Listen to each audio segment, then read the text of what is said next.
बारिश की बूंदों में एक राज छिपा है। दिल के दरीचों पे कोई आहट का है। हवा भी आज जैसे कुछ कह रही है। यादों की खुशबू को छुपा न सका है।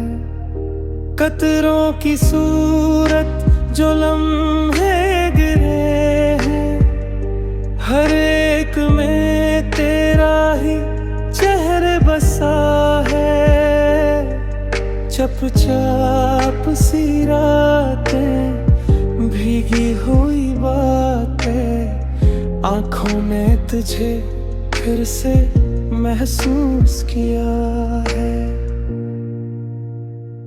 ये बादलों का कस, ये सावन की कहानी, दिल को तेरी चाहत ने फिर से लिखा है। ना तू कहीं नजर में, ना तू है करीब, फिर भी ये दिल तुझको ही ढूंढता रहा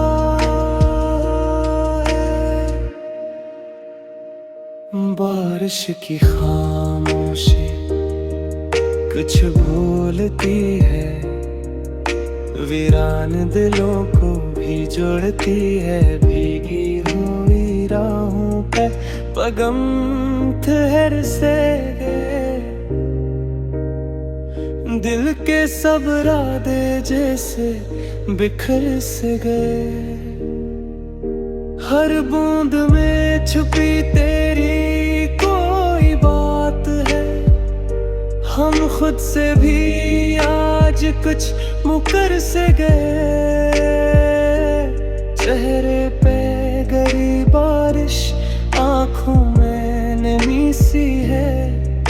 ये कौन सी याद है जो फिर से जमी सी है।